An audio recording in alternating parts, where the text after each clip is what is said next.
Forgot to unfold the wings, which are now detached from the plane. Wingless percent speed row, landing gear. You'll notice controlling an aircraft without wings is hard. That's alright, the guys Just the casual, landing gear. Okay, that's fine. I love this. This is great. You can see the thought process because he's just moving his hands around like, okay, what's that do? percent speed row, landing gear. You'll notice controlling an aircraft without wings is hard. Max made a video about planes.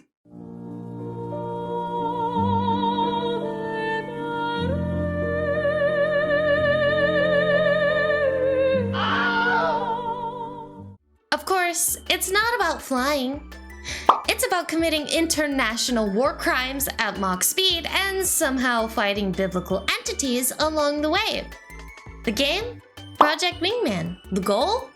Try not to violate at least 3 global treaties and 1 religion. This is going to be absolutely chaotic, and I'm here for every last second of it. So, like this video like you're detonating a diplomatic incident, subscribe to the universe so you never miss the next time Max turns basic gameplay into existential warfare. It's free. So, without further ado, let's begin. Project Wingman is a game which encapsulates and defines the term competitive genocide. In a world where Yellowstone National Park has had enough, humanity is plunged into a post-apocalypse where the laws of war are null and void. We play as a mute, possibly autistic psychopath, hell-bent on his mission to fight the Australian Illuminati, featuring such notable species as the land battleship, the battleship. I'm sorry, it's just...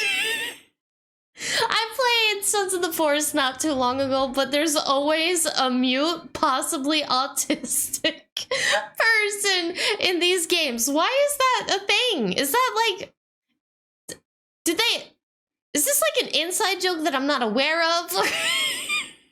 But there's always one! I need to know why! Australian Illuminati, featuring such notable species as the land battleship, the battleship and the battle bus, across a multitude of varied and interesting locations like the apocalyptic wasteland that is Los Angeles. Oh, I was gonna say Manhattan. Caught in the middle of a conflict between the Pacific Federation and Cascadia, our protagonist is forced to put aside his fight with Jack Sparrow in Louisiana to conduct a second American Revolution and facilitate tax evasion. As a member of the Sicario mercenary group, you're given the tools of destruction you need to fight off the Antichrist. Because in this universe, the UN does not solve conflict, it starts it and then escalates it. So like most problems in the world, we resort instead to base violence as a means of international dispute. Bring your jets, your guns, your bombs, and your napalms, because we're going absolute Barbaroussa. Confused? Good. We live in a society where this is canonically as expensive as a Mercedes and holds 182 missiles. So if you want to see a parade of destruction, melodrama, questionable engineering choices, and King Crimson, then let me be your guide into the wonderful world of Project Wingman, humanity's first jet-centric game where California finally explodes.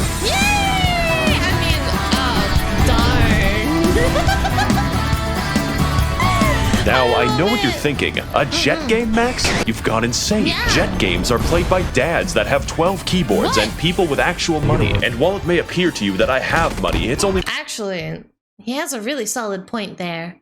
I've seen some crazy jet game setups, and I'm over here like, I flew one in VR, does that count? I don't think it does. I don't think it does, but you know, let me be happy, okay? that have 12 keyboards and people with actual money. And while it may appear to you that I have money, it's only because I spend it very responsibly. You will be happy to know that Project Wingman is neither a simulation nor has it dug into my extensive budget. I would describe the game as more about piloting a slow Gundam than the actual intricacies of real air combat. Only in Project Wingman can you do the boss fight against the guy with 12 railguns and his force fields. And yes, the force fields do turn into railguns, just like real life. Most people think that jet combat is just about circling and Yeah, that's a thing. But the difference is in how it's contextualized and iterated on, which is by insane people. One mission you might be firefighting, and the next thing you know, Crimson 1 appears for the 6th time near the active volcano. How many flight games do you know include lava damage? And do you want to know the best part? The game is fully playable in VR. Please don't use a keyboard, which allows you to do some goofy shit, like physically exiting your cockpit in the middle of a battle. Okay, it's a little windy, but I'm ready. Does anyone else feel lightheaded? I will say though that in order to get the real VR experience, you'll have to repeatedly rotate your head with the light brick strapped to it. I lasted 4 missions on average before the recoiling permanently morphed my spine. You use the radar in your plane by physically looking down, not that you'll be able to by the end. Reviewing the footage, I noticed that there were moments in the game where I just died. That's not me taking off the headset, I just gave up on life. No game will ever make you feel this old, and nothing increases the immersion more than specifically choosing— I have to ask, does this game actually make you feel old? Because I actually quite like games like this. I haven't been able to play one in a long time, but I do like games like this. Flight sims are very interesting to me. They're always very fascinating, and because I have epilepsy amongst other things, I'll never be able to pilot a plane, let alone a plane. A jet or a plane. I don't know where that came from.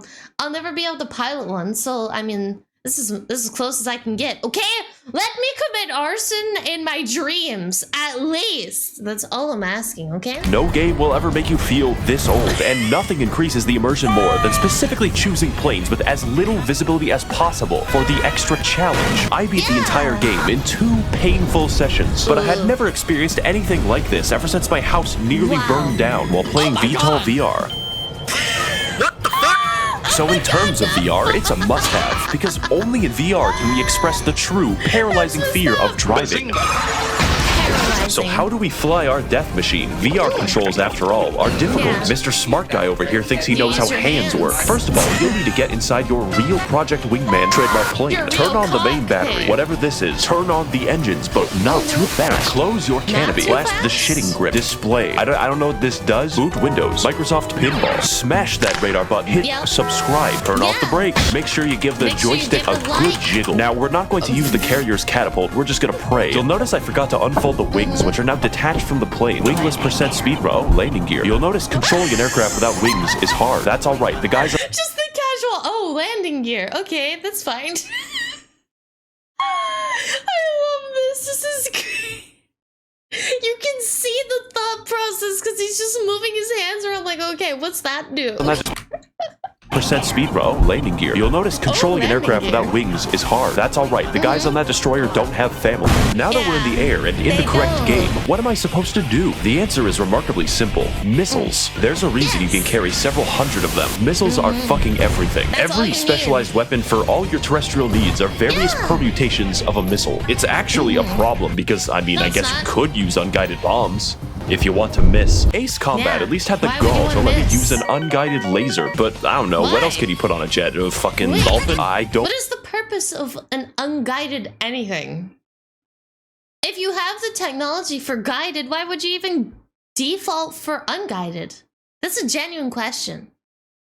I need to know. Let me use an unguided laser, but I don't know, what else can you put on a jet? A fucking dolphin? I don't want to emulate the Wii. You also have the option of a gun, which might as well be a laser, and is the most reliable way to kill anything, including entire battleships. What is in the fucking ammo? If normal bullets worked like this, Chicago would be a nuclear wasteland by tomorrow, as opposed to the current wasteland that it is now. Besides that, the controls are exactly what I want out of a jet game, and I don't think they can be improved. What truly makes a combat encounter in the game isn't the simple controls, it's how they're multiplied by the 6 pursuing aircraft. Unlike Ace Combat 7, your allies have the ability to minorly inconvenience each other. They will do, per mission, at least $3 of damage. So the balance between you annihilating everything and there being an actual battle is pretty good, although majorly stacked. Your success is uniquely predicated on the fact that you play as the world's first bloodless human who experiences literally no side effects from the Jupiter strength G-forces that he regularly conducts. You use your newfound power to conduct a series of engagements engagements. 21 engagements. That's a lot of potential war That's a crime lot trials, of which is why we have to win. engagements. That being said, anything that we do pales in comparison to the good accomplished by nuking America. We're gonna have to play catch up. Our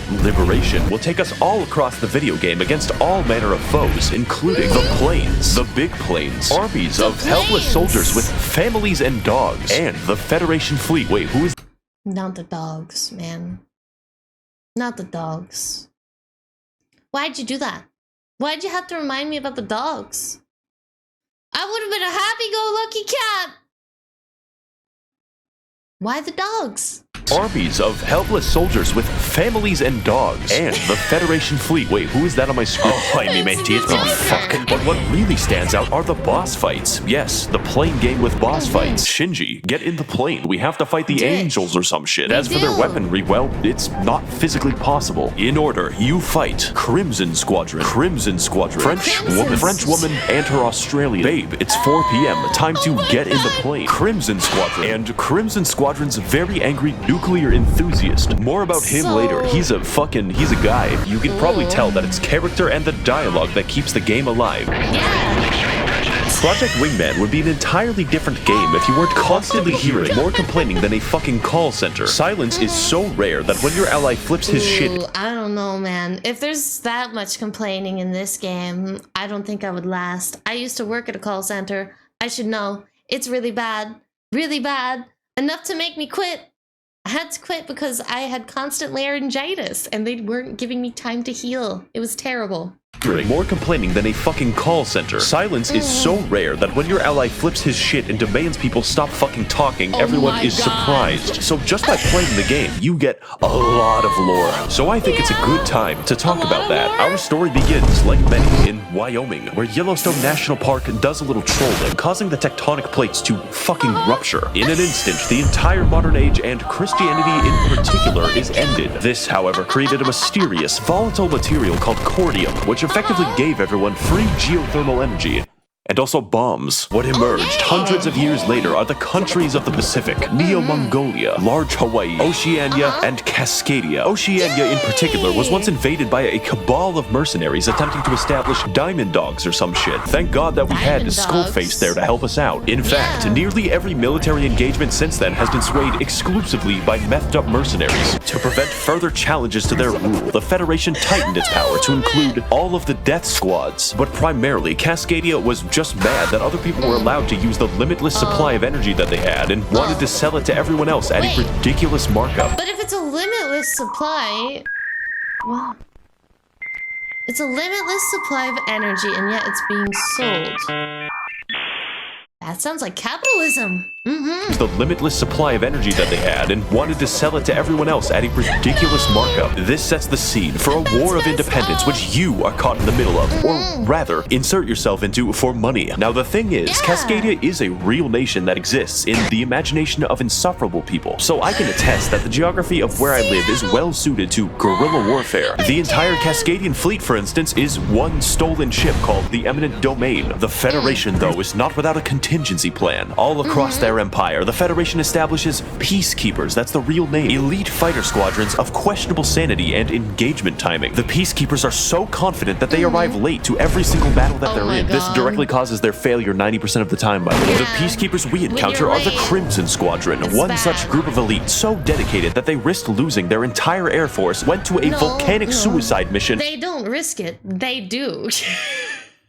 They're going to lose it. They just do it anyway. I don't know if it's a risk. I think they know. So dedicated that they risked losing their entire air force, went to a volcanic suicide mission, and nuked millions of people because you owned them. Their squadron is led by the infamous and powerful Crimson One, who was elected the whitest among all Oregonians. Unfortunately, he's quite dedicated. Crimson One's idea of protecting his homeland under the banner of the Federation involves nuking it. Twice. It's like he's trying to make anime. He's saving his people from the pain of living. What barbarism will people slip into if we don't have common travel passes? He's a blast to fight, unlike his friends. I wouldn't consider fighting his squadron to be the peak of gameplay. The game's bosses can be divided into two categories. Bosses that have railguns, and this shit. You dodge the Crimson Squadron's missiles by rapidly turning as they approach. But Crimson Squadron themselves are always rapidly turning, sometimes at a 90-degree angle, meaning there is There's no nuance. How? While pursuing them, you are invincible. Here's how you fight Crimson Squadron. Turn towards them. Fire a missile. Miss. Fire a missile. Repeat like 10 times until they die. Oh, and you gotta do this like 8 different times for each individual plane. I am progressively losing my mind. My name is Cleveland Brown. All in all, dogfights and lore, that's pretty cool, but that's not why you should play the game. Project Wingman is the manic pixie dream girl of vehicle combat. Most battles feature building-sized sky ships. That was an entire boss in Ace Combat 7, and the game's just like, well, have 2 of them fight. Fuck it, you use the lasers. Everything you do has a specific melodramatic... I love how it starts off like semi-realistic with like jets, and now there's just giant buildings. I approve.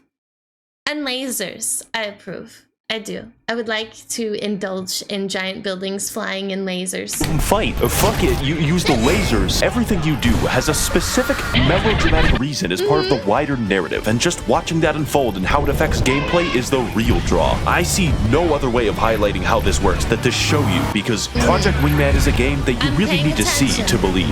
Yeah! Story! Side note, the pacing of this game's missions are amazing. I liked it so much that I made a graph out of it, printed out the graph, and showed it to my neighbors. Excuse me? Excuse me? My neighbors. Can you look at my graph? Yeah. Our first act begins with an insertion into Cascadia. There's money to be made, people to kill, and most mercenaries are still mad about the Australian incident. But it's obvious that relying on a single mute man is bad. So you're forced to watch as Los Angeles is bombed. Oh no, the horror. It's time to revise our strategy and rethink our options. Bomb our own energy sources. This way, no one will get them, except Crimson One, who sees you doing this and gets mad. This will be a theme. Now it's time to Crimson One is like that one like super fan that always knows what you're about to do, even though you like never announce it, you never make it aware, you don't even hint at it, and they're like, oh, I knew you were gonna do this, so I did X, Y, and Z in preparation. I'm like, how? What did I do? How? How did you know? What kind of telepathy is this? Yeah, I can see why he's the antagonist. Crimson One, who sees you doing this and gets mad. This will be a theme. Now it's time to steal a boat. We really need that boat bomb. It's imperative that you get the boat. By the way, while defending said boat, we make the discovery that cruise missiles in this universe are pigeon-guided and exhibit traits of self-preservation. Now the war is really going on. Like, really going on. It's time to target a civilian airport because it will help the war. We're denying them potential recruits. They don't even know that they're being bombed because the Federation has been able to keep the war a secret for the past few weeks. This is due to the Great Firewall, which patriotically jams all the Wi-Fi across the entire country. There is only one course of action for me when denied of my YouTube. Violence. A lot of violence. Meanwhile, off the coast of fucking Alaska, the Federation is sending transport aircraft to help in the war effort. These aircraft were intercepted, and then the interception was intercepted, progressing for 9 hours until the entire air force of the two nations are fighting in the same place. Every aircraft. And, wow, it's time to talk about that. It's not just about all the aircraft, huh? Mission. The best part about all of this is that I kind of understand what the heck is going on. So, I mean, he's not inaccurately telling the story per se. He's just making it more interesting. That's all. That's a marketing strategy. Mission 11 is Project Wingman. The planes, the trails, the visual design, every character screaming into my ears at the same time. It is beyond perfect. An epic battle between two titans swayed only by a single mute psychopath. And that music. This track got me pregnant. I think this is a great time to talk about it because the music always fits. Whether it's low tones for a sneaky insertion or a beautiful symphony rising as you descend into battle. I played this mission without the soundtrack, just to torture myself. And it's literally required. This game wouldn't be good without it, and that's a serious testament to the great work that's being done. Also, Crimson One is here, late as usual, and you just beat his ass. Kept in a top-secret facility somewhere on the American continent. There is a woman. You have to track them down. It's for the war effort. There's a woman? No, we can't do anything without the woman. You need to get her. She is crucial, okay? We have to prove whether or not she's actually real to begin with. So, I'm gonna have to be sent in for thorough examination.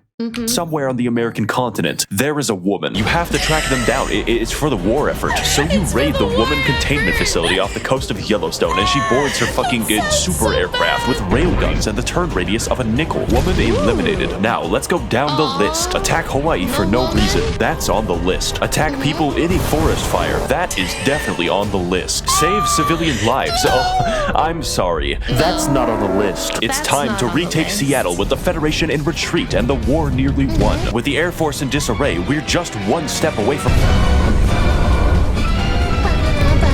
If you're surprised by this, you weren't really watching the video. Do you remember how I said that the Federation basically nukes all of Cascadia? That isn't actually true. It's worse. The Federation didn't just want to nuke us to win the war. They activated all of the cordium deposits in the ground. And do you remember when I said those were used for bombs? That's right. Yeah. These fuckers just started a second apocalypse. In other video games, war is hell. But in Project Wingman, war is fucking orange. On our way back, we're assaulted again by the same woman. But at this point, I don't care. My retinas are damaged. The Fallout New Vegas part of the game has begun, and we're being sent to seize all of the bottle caps that we can hold. Thank you, Joshua Graham. You may notice the game is now very, very orange. That's what the entire rest of the game looks like, and yeah, it hurts. Almost immediately, we're sent back to Seattle to dab. After a while, it doesn't really hurt that much. You just gotta, you know, bear with it. Get a little more strong, you know, have less sight issues.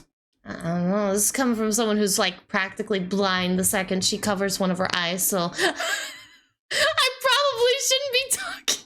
There's no wonder why it doesn't bother me. Entire rest of the game looks like, and yeah, it hurts. Almost immediately, we're sent back to Seattle to dab on the hordes of homeless people. This is when Crimson One returns, and this time he's very mad. He nuked his house to kill you, and that didn't even work. This leads to a dogfight, which is the dogfight for Mission 11 with additional mental illness. It's clear from the dialogue that Crimson One is not used to losing. Let's help him learn.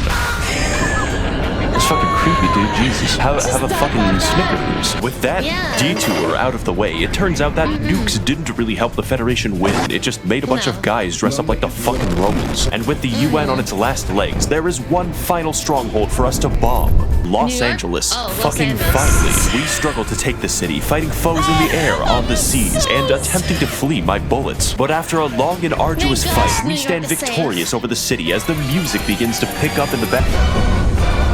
God fucking damn it. He just does it again. Yep. Project Wingman's story is not a Homeric epic. It's not very realistic, nor is it reasonable on any level. But standing over the ruins of everyone that I hate, the Sunny D flashing before my eyes, I come to the realization. Above all, Project Wingman is fun. None of the disparate parts of this schizophrenic game work by themselves. The combat is not Devil May Cry. The lore is not Tolkien. And we are not going to overcome our pride and prejudice. When you make a list, the game doesn't really seem that impressive. But like a chef, if we mix our ingredients well, cook at thermonuclear temperature, and add enough rat poison, we will create a spicy blend that's so out of this world, so balls to the wall, that it makes everything taste perfect. The motivation of our final boss makes no fucking sense. His arc is schizophrenia, and his obsession with you is fucking funny. Wait, so is the boss legit just schizo? He's not, he doesn't have an actual reason, he's just crazy? Oh, I love it. This is no fucking sense. His arc is schizophrenia, and his obsession with you is fucking funny. I've never seen someone write a character based exclusively off of projection, but standing where I am now, there's no one I'd rather fight. He's the perfectly goofy antagonist for a game mostly comprised of clown behavior, the music, the drama, the retinal damage. This fight is as ridiculous as the rest of the game, and I wouldn't want it any other way.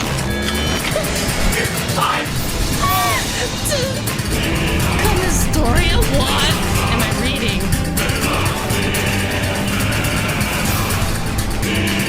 Oh, that actually sounds kind of nice. I'm not against it.